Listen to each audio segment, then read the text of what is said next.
Great. So next up, we have a talk, DAOism in Web 2.5 with Novo Crypto. So I will hand the mic over. Here you go.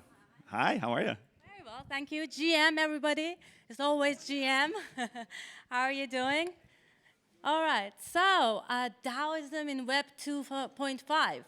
I'm going to talk to you a little bit about the challenges and opportunities of DAOs. I'm just going to assume that not everybody knows everything about them, so my talk will be really broad and hopefully give you an idea of the main definitions and ideas so you can dig deeper later in whichever direction you like. So a lot of us may think that DAOs are something relatively new and just popping up recently, but in fact, DAOs are part of the DNA of the whole Ethereum when it was founded by Vitalik in launched in 2015. Even before that, he talked about DAOs in the Ethereum white paper. So I'm just bringing a quote from Vitalik himself here.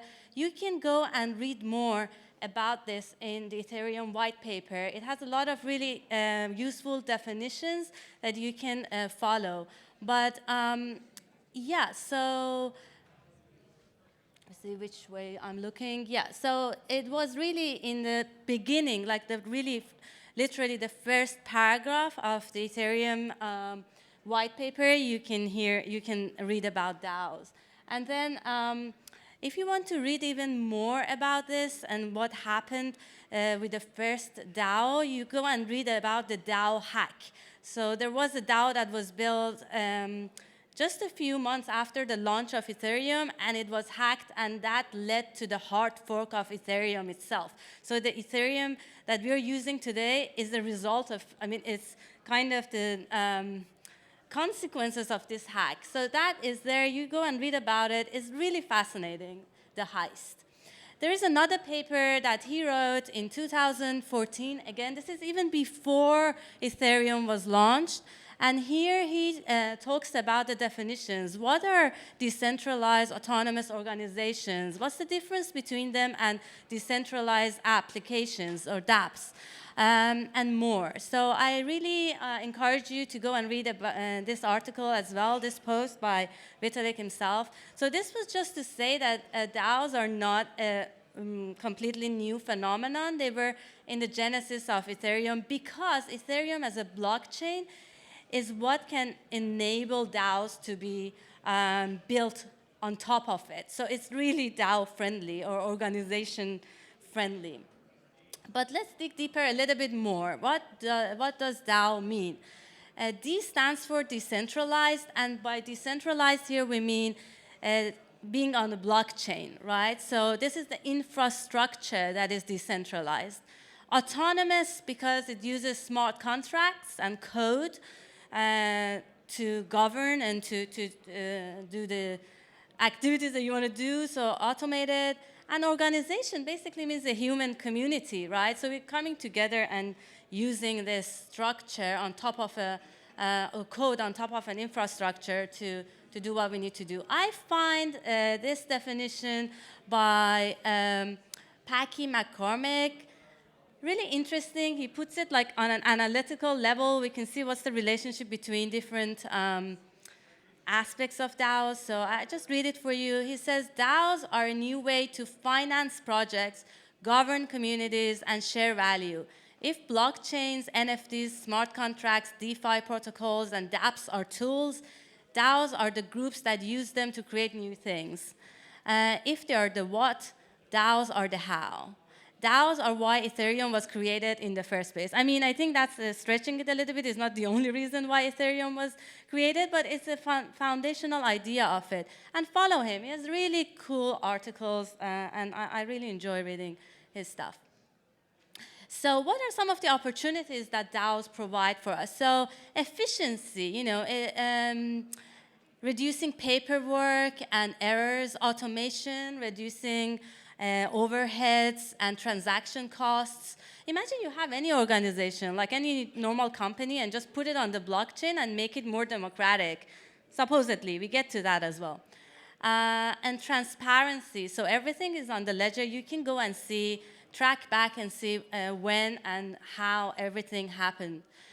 Enhanced security, so it uses immutable cryptography because it's on the blockchain. Traceability, trust, that you don't need to actually know the people personally. You can interact with strangers that you met online or invest funds into a project that somebody founded. You don't know them, but you want to contribute. How are you going to trust? So you can trust the code. You can see some of the infrastructure of the organization of the project you want to be part of. At least it's transparent in the code. Borderless, so anybody can contribute or be part of this from anywhere. Fundraising, it makes it much easier and fast and efficient. And yeah, more democratic, we get to that. That's something that I like to discuss with you maybe after this, yes. So risks, what are some of the risks or challenges of getting into DAOs?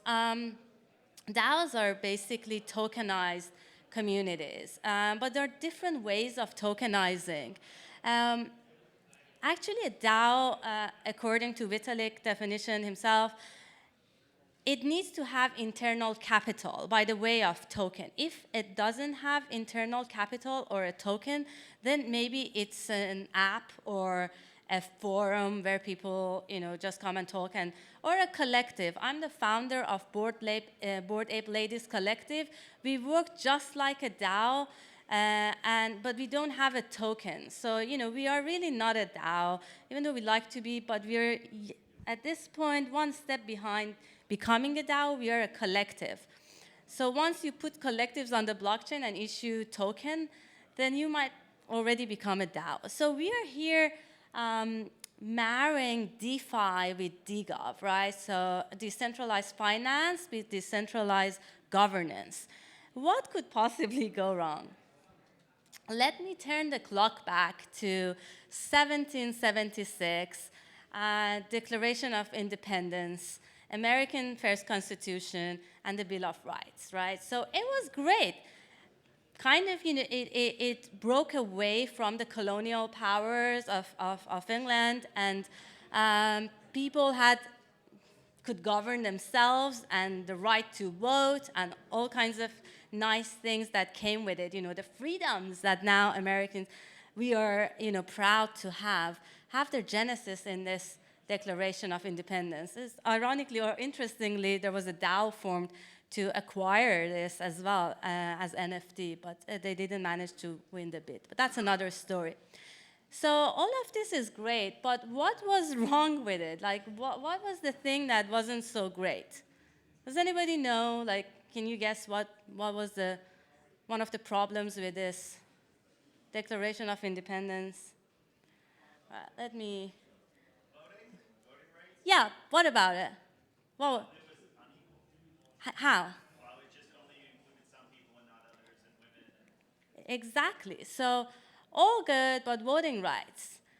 White male landowners could vote. And that's because, again, I shouldn't go really into the details. We don't have much time. But does that sound familiar to you? We get to see that, the same problem coming back even today. So, the wealthier you are, and based on your gender and based on your ethnicity, or race, if you want to call it, you had more rights. So today, since tokens are tradable, saleable assets, that means that you can actually buy votes, right? I mean, even today, in national elections, lobbies have a huge role. Even in this country, yes, you might have one vote, but actually the impact of people, wealthy people with a lot of money on the way the voting trends is really something to pay attention to. So small group of wealthy participants, or quote-unquote whales, can manipulate or dominate the votes. There are many ways this can happen, and this is a major problem. So you get the representation of economic inequalities in voting patterns. Again, Vitalik has a really interesting post moving beyond coin voting governance. If you're interested in the democratic aspect of DGov, read this article. It's really fascinating. I'm sorry I don't have a diverse set of references, but as the founder of this idea, I think he's really, really digged deep into it. And I think you should read that. It's really enlightening. So some of the solutions that can, we can use to navigate around these problems, the idea of soulbound tokens, right? So non-transferable. You just give that token to the community based on predefined, goals and rules that you have. So they cannot transfer it. Nobody can buy or sell. Am I running out of time? How long do I have? Already? Okay. Oh, sorry. Okay, this is the last slide, actually. Let's see. Okay, so we have humans. They have ideology and vision. This is just, again, to see how this works. And we use technology, build tools, and then once they're adopted, we can solve our in real-life problems. But some of the questions, this is the last slide, some of the questions that I think you should take forward or you can take forward with you to the next talks and ask yourself, what is the ultimate purpose of the DAO? Why do you want to do it? Is the token at the service of a DAO or the DAO at the service of the token? And should membership be corporate style with sellable and transferable assets, tokens, or non-profit style? Yeah, so thank you so much for listening, and sorry I went over time.